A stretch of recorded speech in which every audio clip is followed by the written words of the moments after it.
السلام علیکم۔ آج کلاس نمبر 16 ہے۔ اسباب غنا ہم نے 14 سن لیے۔ سبب غنا نمبر 15 یہ بھی ایک خاص سبب ہے اور اسباب رزق میں اسے بھی ایک بڑا سبب سمجھا جاتا ہے اور اس کے فوائد بھی بہت زیادہ ہیں۔ سبب غنا نمبر 15 ہے صبر کے ساتھ اللہ تعالیٰ کی طرف سے کشادگی کا انتظار کرنا۔ صبر کے ساتھ اللہ تعالیٰ کی طرف سے کشادگی کا انتظار کرنا۔ حالات چاہے جیسے بھی ہوں، پریشانیاں ہوں، شکوہ شکایت نہ کرنا، صبر کرنا اور انتظار کرنا کشادگی کا۔ ایک بات اور سننی ہے اور سمجھنی ہے۔ مین جو ورڈ ہے اس سبب میں، کی ورڈ، وہ ہے صبر۔ چھوٹا سا ورڈ ہے لیکن سبب بہت بڑا ہے۔ صبر کا اردو میں مطلب ہے روکنا، جمانا۔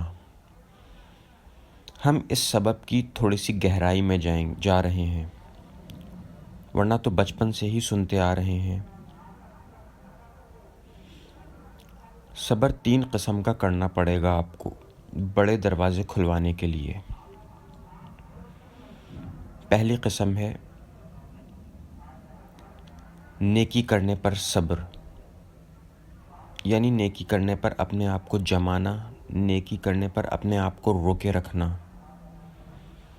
یعنی روزہ رکھا تو 14-15 گھنٹے کا صبر، نماز شروع کی، امام صاحب نے لمبی قرأت کر رہے ہیں، ہم نے ساتھ دینا ہے، وضو اچھی طریقے سے کرنا ہے، یہ کلاسز لے رہے ہیں، علم حاصل کر رہے ہیں،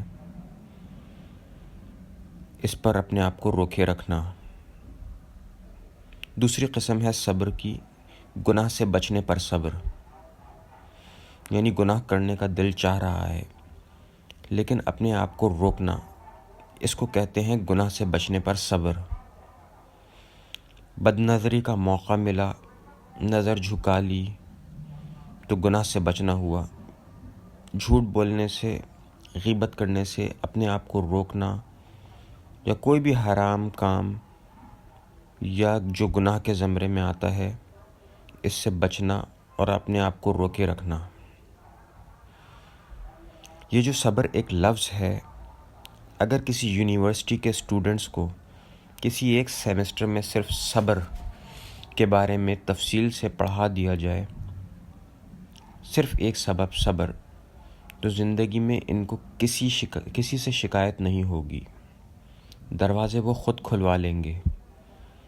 ان کو ایک سیمسٹر میں یہ پڑھا دیا جائے، اس کی مثالیں دے دی جائیں، اس کا پریکٹیکل کرایا جائے تو زندگی کے سارے مسائل ان کے حل ہو جائیں گے۔ تیسری قسم ہے صبر کی مصیبت پر۔ کوئی مصیبت آ گئی، اس پر صبر کرنا، کوئی شکایت نہ کرنا۔ صبر ان تینوں قسموں کا ہوگا تو بہت بڑے رزلٹ آئیں گے۔ مصیبت پر صبر، مصیبتیں بھی 2 قسم کی ہوتی ہیں، کچھ بڑی ہوتی ہیں، کچھ چھوٹی ہوتی ہیں۔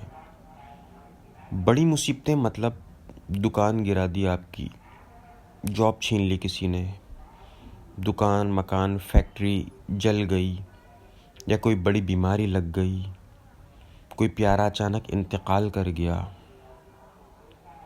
اپنی یا اپنے کسی پیارے کے ساتھ کوئی معذوری ہو گئی، کوئی بڑی چوری یا ڈاکہ پڑ گیا، سیلاب آ گیا، زلزلہ آ گیا، یہ بڑی مصیبتیں ہیں۔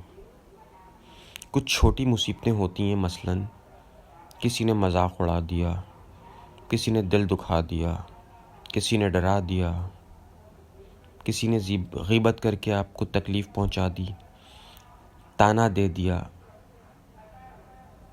چھوٹی موٹی کوئی چیز چھن گئی، کوئی چھوٹی موٹی چوٹ لگ گئی، گرمی کا موسم ہے، لائٹ چلی گئی وغیرہ، یہ چھوٹی مصیبتیں ہیں۔ یہ جو پہلی دو قسمیں ہیں صبر کی، نیکی کرنے پر صبر اور گناہ سے بچنے پر صبر، ان کو تو مانگا جاتا ہے اللہ تعالیٰ سے۔ یہ جو تیسری قسم ہے، اس کو نہیں مانگا جاتا، بلکہ اس مصیبت سے حفاظت مانگی جاتی ہے۔ مقصد یہ ہے، ہدف یہ ہے اس سبب کو پڑھنے کا کہ اس کے ذریعے ہم نے بڑے دروازے کھلوانا چاہ رہے ہیں۔ تو پہلی والی صبر کی جو دو اقسام ہیں، ان کو تو کرنا ہے، اور تیسری قسم یعنی مصیبت سے عافیت مانگنی ہے۔ اور سب سے پہلے تو جو ہم نے چھوٹی مصیبتیں بتائیں، ان پر صبر کی عادت ڈال لیں۔ اور ایک سوال ہے کہ تیسرے والے صبر کی نوبت کم آئے نہ آئے، اس کے لیے ہم کیا کریں؟ ایک سوال ہے یہ کہ ہمیں تیسرے قسم کا صبر نہ کرنا پڑے۔ اس کا جواب یہیں موجود ہے، جو ہے کہ صبر کی جو پہلی دو اقسام ہیں، ان کو بڑھا دیں۔ نیکی کرنے پر جتنا صبر ہوگا اور گناہوں سے بچنے پر جتنا صبر ہوگا، مصیبت پر صبر کی نوبت کم آئے گی۔ نیکی پر صبر اور گناہوں سے بچنے پر صبر پہ جتنی کوتاہی ہوگی تو مصیبت کے خطرات بڑھ جائیں گے۔ پہلے دو صبر بہت اہمیت رکھتے ہیں، وہ اختیاری ہیں، اور تیسرا والا صبر پھر مجبوری ہے۔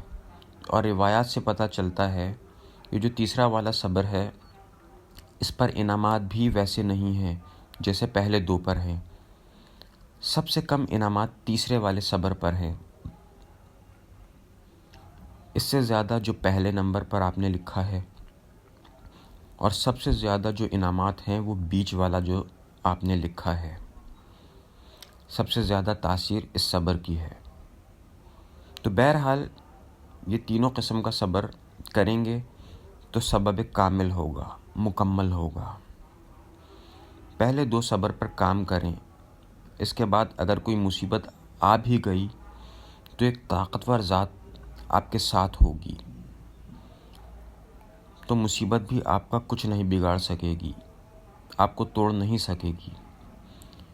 صبر کی جو پہلی دو اقسام ہیں، ان پر کام کرنا اپنی ذات پر کام کرنا ہے۔ اسی سے صبر کا کوٹا پورا ہو جائے گا، اور بڑی مصیبت اگر کبھی آ بھی گئی تو آپ کے ساتھ کوئی طاقتور ذات ہوگی جو مصیبت میں آپ کو سنبھالے گی۔ تو ابھی وقت ہے، پہلے دو صبر کی مقدار کو بڑھائیں، ورنہ مصیبت آنے پر تو گھر سے نکلنا بھی مشکل ہو جاتا ہے۔ جزاکم اللہ خیرہ۔